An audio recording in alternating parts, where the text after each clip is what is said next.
Mukunda jewellers మొట్టమొదటి factory outlet ఇప్పుడు కూకట్పల్లి, కొత్తపేట్, సోమాజిగూడ మరియు ఖమ్మంలో. Welcome to Suman TV. నేను మీ సుమన్ టీవీ నాకు. సో ప్రస్తుతం అయితే మనం చూస్తూనే ఉన్నామండి తిరుపతి ప్రసాదం. వాళ్ళ శ్రీవారి ప్రసాదంలో ఇవాళ మనం కనుక చూస్తే దానికి సంబంధించినటువంటి విషయంలో రెండు తెలుగు రాష్ట్రాల్లోనే కాదు దేశం మొత్తం కూడా చర్చ జరుగుతూ ఉంది. అయితే జరిగినటువంటి దానికి ఎటువంటి సూచన అటు గవర్నమెంట్కి ఏం చేస్తే బాగుంటుంది, అంటే తెలుగు రాష్ట్రాల్లో ఉన్నటువంటి గవర్నమెంట్ ఏం చేస్తే బాగుంటుంది, ద సేమ్ టైం దేశం నుంచి కనుక మనం చూసుకుంటే మనం చేయాల్సినటువంటి ఏ వర్క్ అయితే ఉంటుందో ఏ విధంగా చేస్తే బాగుంటుందో అనేది ఈరోజు మనతో పాటు బీజేపీ నేత మాధవీలత గారు ఉన్నారు. వారి మాట్లాడి తెలుసుకుందాం. నమస్కారం మేడం. నమస్కారం నాయన. ఈరోజు అంటే ప్రతి హిందువుల మనోభావాలు దెబ్బతిన్నాయి అనటంలో ఏ మాత్రం సందేహం లేదు. వాళ్ళ ఏపీలో అయితే చూస్తే అట్టుడిగిపోతుంది. దేశం మొత్తం దీని గురించి చర్చ జరుగుతుంది, తిరుపతి శ్రీవారి ప్రసాదం గురించి. మీ స్పందన ఏంటి మేడం దీని మీద? తమాషైన విషయం ఏంటంటే నాయన, మనందరం తెలుసుకోవాల్సింది వెంకటేశ్వర స్వామి శ్రీవారు అనే పేరుతో వెలసిన ఆ మహావిష్ణువు 7 కొండలను దాటి తిరుమలలో వెలిసిన ఆ మహానుభావుడు, ఆయన ఔదార్యం ఎంత గొప్పదో తెలుసా నాన్న? ఆయన నగలు దొంగలించేశారు. చాలా వజ్రాలు, వైడూర్యాలు, మాణిక్యాలు దొంగతనం అయ్యాయి, విగ్రహాలు దొంగతనం అయ్యాయి, ఉండి డబ్బులు దొంగతనం అయ్యాయి. పరమతం వాళ్ళందరినీ చైర్మన్లుగాను, ఎండోమెంట్ మినిస్టర్లుగాను, ఈఓలుగాని పెట్టారు. మత మార్పిడి చేసుకున్న వాళ్ళందరినీ పెట్టారు. అప్పుడు కూడా ఆయనకి ఇంత కోపం రాలేదు నాన్న. ఆ ప్రసాదం ఇంత దౌర్భాగ్యంగా జంతువు కొవ్వుతో పదార్థంతో చేసింది ఆయనకి పెట్టి ఉంటే కూడా ఆయనకి ఇంత కోపం వచ్చేది కాదు. కానీ ఈ దుర్మార్గులు ఎవరైతే చేశారో, ఈ దురాగతం చేసిన రాక్షసులు ఎవరైతే చేశారో, ఇది అమాయకంగా వెళ్ళి వాళ్ళ తలనీలాలు, వాళ్ళ దగ్గర ఉన్న ముడుపులు ఒలిచి ఇచ్చేవాళ్ళు ఉంటారు చూడు నాన్న, వాళ్ళందరికీ కూడా ఆయన పేరుతో అందించారు ఈ ప్రసాదాన్ని. అవునండి. అందుకే ఆయన కలియుగ వికృత రూపం దాల్చి దీన్ని బయటికి తెచ్చాడు. అన్నిటికన్నా మనమందరం తెలుసుకోని ఇంకొక అద్భుతమైన విషయం ఏంటంటే, ఈ సంవత్సరం రామచంద్రుడి ప్రాణ ప్రతిష్టాపన అయ్యాక 2 లక్షల లడ్లు అయోధ్యకు వెళ్ళాయి. అవును. అంటే దాని అర్థం ఏంటి? అక్కడ జరిగింది విగ్రహ ప్రతిష్టాపన కాదు, సాక్షాత్తు రామచంద్రుడు భూమి మీద దిగాడు. ఆయన రూపమైన అవతారమైన వెంకటేశ్వర స్వామి విషయంలో ఆయన వరకు కూడా వెళ్ళిపోయింది. కాబట్టి ఇది ఆయన పునః భారతదేశంలో రామరాజ్యం స్థాపితం చేయడానికి వచ్చాడు అన్న మాటకు తిరుగులేదు. ఇది ఇలా బయటికి వచ్చిన ఈ విషయం, ఇది కురుక్షేత్రానికి నాంది మాత్రమే, ధర్మయుద్ధానికి నాంది మాత్రమే.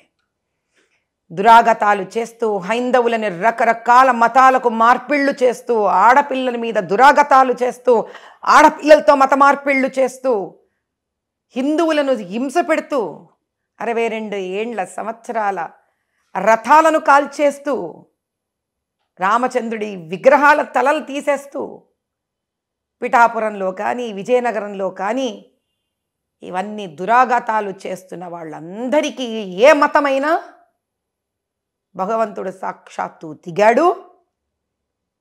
ఆయన ఇప్పుడు చూపించబోతున్నాడన్న దానికి పరమేశ్వరుడు భూమి మీదకి వచ్చాడని చెప్పడానికి ఇది ఒక పెద్ద నిదర్శనం. దీని మీద రకరకాల పాలిటిక్స్ అయితే చేస్తూ ఉన్నారండి, అంటే ఏపీలో జరిగేటువంటివి. దాని మీద మీ ఒపీనియన్ ఏంటి మేడం? మంచి మర్యాద, రాజకీయంలో రాజు ఒక చేయవలసిన క్రియ అంటే ప్రజలను సంరక్షించడం అనే దాన్ని కూడా మర్చిపోయి, డబ్బే సర్వస్వం అనుకొని గడ్డి తినడానికి కూడా వెనకాడని రాజకీయ నాయకులు ఇంతకన్నా బాగా ప్రవర్తిస్తారని ఏమనుకోగలుగుతాం నాయన. కానీ వాళ్ళందరికీ కుక్కకాటుకు చెప్పు దెబ్బలు అలాంటి ఒక సమాధానం ఉంది. నీకిది రాజకీయం, నీవో అది మీరో మీరందరో సంబంధం లేదు. నేను ఒక హైందవ స్త్రీలాగా మాత్రమే మాట్లాడుతున్నాను, నాకు ఒక పార్టీతో సంబంధం లేదు. మీరు చేసే దురాగతాలకి హైందవులు ఇస్తారు మీకు సమాధానం. దీన్ని రాజకీయం చేయదలుచుకుంటే దీని అర్థం ఏంటంటే, ఎంత పాపం అంటగట్టుకున్నారో అది సరిపోలేదు వాళ్ళకి. ఇంకా ఇప్పటికన్నా నోరు మూసుకొని దీన్ని రాజకీయం చెయ్యకుండా కూర్చోకుండా ఒక నిజం బయటపడితే గమ్మునుండాల్సింది వాళ్ళు. తిరుమల తిరుపతి దేవస్థానంలో అప్పటి తెలుగుదేశం పెద్ద మనిషి ఎన్టీ రామారావు గారు ఆ ఫ్రీ చూస్తున్నారా నాన్న మీరు, ఆ క్యూకి పైన కూర్చోవడానికి రూములు ఆయన కట్టించాడు. అందరూ మర్చిపోయి ఉండొచ్చు, ఫ్రీ భోజనశాలను ఏర్పాటు చేసింది ఎన్టీ రామారావు గారే. కాబట్టి మాట్లాడేవాళ్ళు ఎన్నన్నా మాట్లాడచ్చు, కానీ ఇప్పటికైనా మతాన్ని రాజకీయం చేయకూడదు అని కనుక తెలుసుకోలేకపోతే భగవంతుడు కోపావేశాలలో క్రోధపూరితంగా ఈసారి ప్రజలను మోసం చేసినందుకు, భక్తులను మోసం చేసినందుకు, ఇంత దౌర్భాగ్య స్థితికి రాజీపడి డబ్బు కక్కుర్తి పడ్డారన్న వీళ్ళ సంగతి కనుక వీళ్ళకి అర్థం కాకపోతే ఈ పర్యవసానము దీని వెనక ఉన్న ప్రతి ఒక్కడికి చాలా భయంకరంగా ఉంటుంది. ఇవాళ ఈ ఇన్సిడెంట్ మనల్ని మనమే అవమానించుకున్న విధంగా జరిగిందని చెప్పొచ్చు. దీని వెనక ఎవరు ఏ రకంగా చేసి ఉంటారని అనుకోవచ్చు అంటారండి? ఎవరు ఉన్నారు అనేది బహుశా అందరం కూడా సిబిఐ ఇన్వెస్టిగేషన్ జరగాలి అని కేంద్ర ప్రభుత్వాన్ని ప్రతి ఒక్క హైందవుడు నాకు తెలిసి ట్విట్టర్లో కానీ, ఇన్స్టాగ్రామ్లో కానీ, ఫేస్బుక్లో కానీ, ఈమెయిల్స్ ద్వారా కానీ, లిఖితపూర్వకంగా లెటర్స్ కానీ ప్రధానమంత్రికి, గృహమంత్రికి, అమిత్ షా గారికి ఖచ్చితంగా ప్రతి ఒక్కళ్ళు లెటర్లు రాయవలసినది. ఎంతమంది హైందవులు దేశవ్యాప్తంగా, ప్రపంచవ్యాప్తంగా దీనిని క్రోధపూర్వకంగా, అవమానంగా, బాధగా, కంఠశోషగా, కడుపులో ఒక అగ్ని జ్వాల గుండం పగిలినంత బాధగా భావించిన ప్రతి ఒక్కళ్ళు, వయస్సు కులంతో సంబంధం లేకుండా, స్త్రీ పురుషుల సంబంధం లేకుండా ప్రతి ఒక్కళ్ళు దీని సిబిఐ ఎంక్వైరీ అవ్వాలి అని, దీన్ని నిద్రపోనీయకుండా, చల్లారనివ్వకుండా, ఈ అవమానం మనకు కాదు జరిగింది, మనలో నివసించే భగవంతుడికి జరిగింది, మన నమ్ముతున్న నమ్మకానికి జరిగింది. సనాతన ధర్మం అంటే ఎన్ని ఏండ్ల క్రితం వచ్చిందో ఈ ధర్మం తెలియకుండా. ఇప్పుడు మిమ్మల్ని ఒక ప్రశ్న వేస్తాను నాయన, వెంకటేశ్వర స్వామి దగ్గరికి వెళ్ళి అన్ని కోరికలు కోరుకుంటూ ఆయనకు దుర్మార్గపూర్వకమైన లడ్లు పెడితే దానికి మాత్రం మనం ఎవ్వరం స్పందించట్లేదంటే వెంకటేశ్వర స్వామి మన మాట వింటాడా? ఇంకా దేవుడితో కూడా డీల్ చేస్తున్నాం కదా మనము, దేవుడితో కూడా వ్యాపారమేగా చేస్తున్నది ఈరోజు. మనం వెళ్తున్నాం కదా, కొండెక్కుతున్నాం కదా, గుండు కొట్టించుకుంటున్నాం కదా, మెట్లెక్కుతున్నాం కదా, ఉండిలో వేసేటప్పుడు నాకు ఈ కోరిక కావాలి, నాకు ఆ కోరిక తీరాలని అడుగుతున్నాం కదా.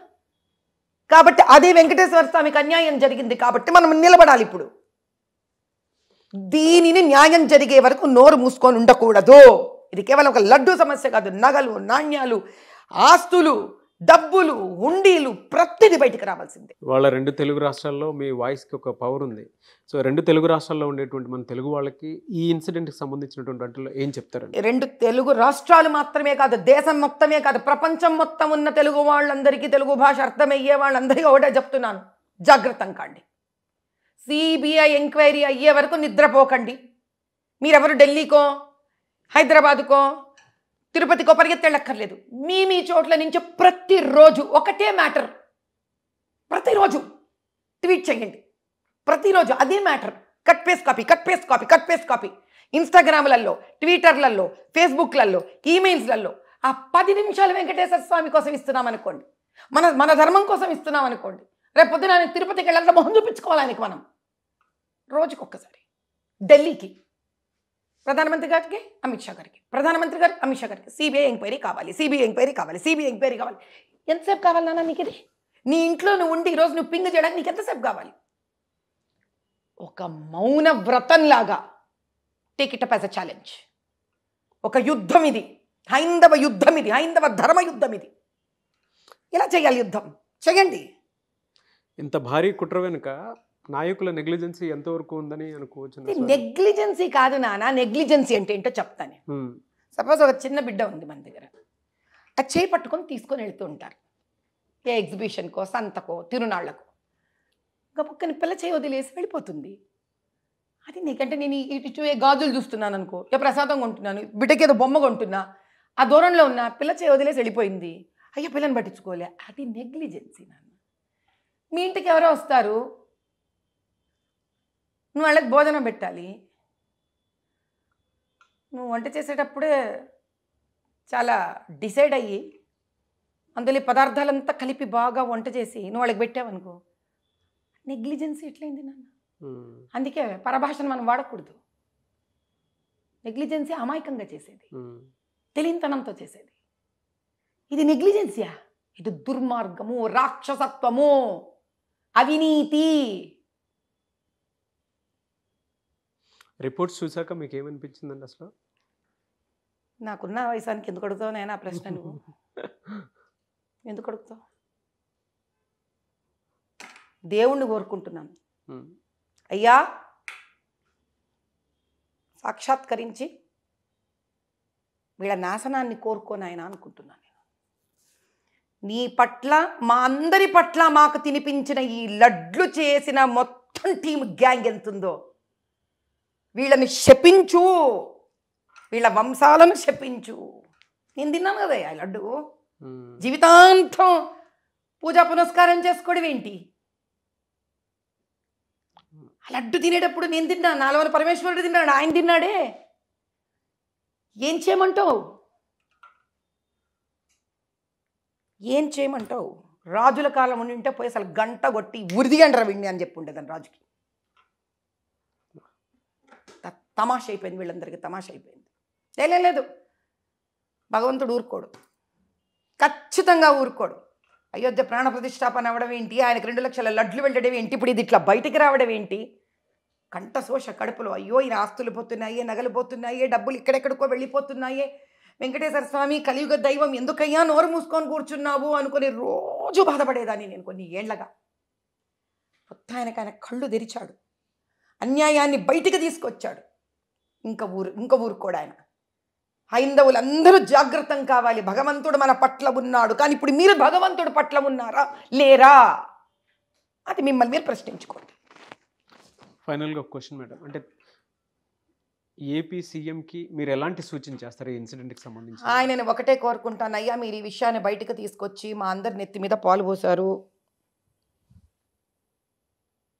కానీ దయచేసి ఇది సిబిఐకి అప్పచెప్పండి,